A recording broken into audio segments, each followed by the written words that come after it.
would not believe the lengths I've had to go to find a place where I can stand outside on this gorgeous day and talk to you.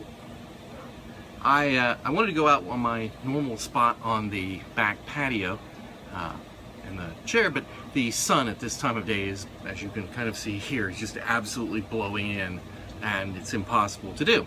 I thought about going out onto the swing set, and there was a good setup with a tree and all, and I was just getting up and got the camera all right, and my dog came along and sniffed and hitched up his haunches and took a big crap right in front of where I was going to shoot. So that was out. I tried the carport, but the neighbors have their big nasty dog out in their side yard, which means he spent the entire time barking at me. Lots of people along the front of the house, and that's no fun. I hope those aren't mosquitoes. That would be pricelessly bad at this stage of the game. And so here I am, buried beneath the oleanders over here, along the side of the house in an unused area where it's collected a lot of junk and detritus that hasn't been cleaned out in years, because there's no one next door. There's block wall here, big hairy spider right there, but that's another story. And then the front of the house is out this way. And these little flying bugs that do look sort of like mosquitoes, which hopefully they are not mosquitoes. In any case, if they are, I'm suffering for my art. So today, my wife is off on spring break from school, so she came down and we went to lunch, and we went to a new place by my office called ATL Wings. It's more her style. I had some boneless wings, which I think is a hilarious situation. As you may know, the history of buffalo wings, originally apparently from Buffalo, New York, this was a way that bars could sell the crap that they were going to throw away, the wings, from chicken. And they decided to sell them to appetizers to, frankly, drunk people who don't know any better. And so buffalo wings were born. And being drunk, they didn't notice that buffaloes don't have wings. But now it's gotten so popular that you can get boneless wings, which everywhere else in the world you'd call a chicken nugget, which is what I eat because I'm not going to pay for some bones. Anyway, they weren't bad. It was not bad. I like heavy salt and vinegar chips, but these were, the chef's special, which are the ones I had, vinegar. Wow. Lots of vinegar. More than I would normally. The underlying flavor, fine, but was good, but no. I've been trying to come up with ways to have pre-made ideas for days when nothing happened. Like today, the highlight of my day was too much vinegar in my boneless wings, which probably aren't even wings. They're probably thigh or breast. Well, what the heck, that's even better, because there's nothing good about wings anyway. So I decided I would steal an internet meme.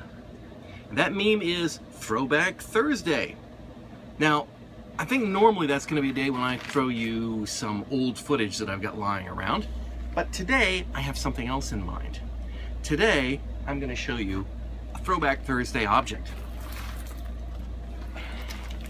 This, which I'm holding so you can't see what it is, are 4 tickets to Lord's Cricket Ground in the UK for the 2009 T20 Cricket World Cup Final. And here are the tickets. If anyone is familiar with Lord's, these are in the Eldritch Stand lower tier. It cost me £50 each, and we never got to use them. And the reason we never got to use them is thank you, George Bush and your band of bandits, wrecking the economy, causing the states to go bankrupt, and putting us on 4-day work weeks there for a year, which when you take 20% out of your pay, you just simply don't have the money for the rest of the trip to go to England. So I missed out on the T20 World Cup. And yes, I an American really enjoy cricket. Although, probably to the screams of British everywhere and probably Australians, I prefer T20 over international or one day. And the reason I brought this one up today is because today I just got the results from the last semi-final of the one day international World Cup, which is being held in Australia and New Zealand right now. Australia has beat India. Well, yay, I'm always rooting for Australia over India. But most importantly, the final this Sunday is New Zealand versus Australia. New Zealand is my team. That's who I was hoping would be in this final. They weren't, by the way. I think it was Bangladesh versus Pakistan, which is a boring match at the best of times. But New Zealand has played phenomenally well in the World Cup this year. I believe they are undefeated with 12 matches in a row, putting them as the team to beat, including beating Australia earlier in the match. So, I'm hoping Sunday that they hand Australia their butts on a plate, and I hope that if this truly is Dan Vettori's final game, that New Zealand takes him out on a much-deserved win, because he is one hell of a bowler and cricket player. And so are the rest of the New Zealand team. For such a small country, they do remarkably well. Well, that's about all I have today, but I will say that coming up in April 22nd, I believe, I'll have the numbers here in a second, I have a new Days Until the Tedium Break event.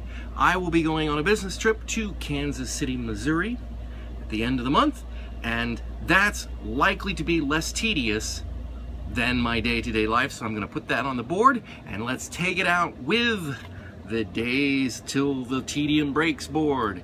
And we'll see you later. Don't forget to like, comment, and subscribe.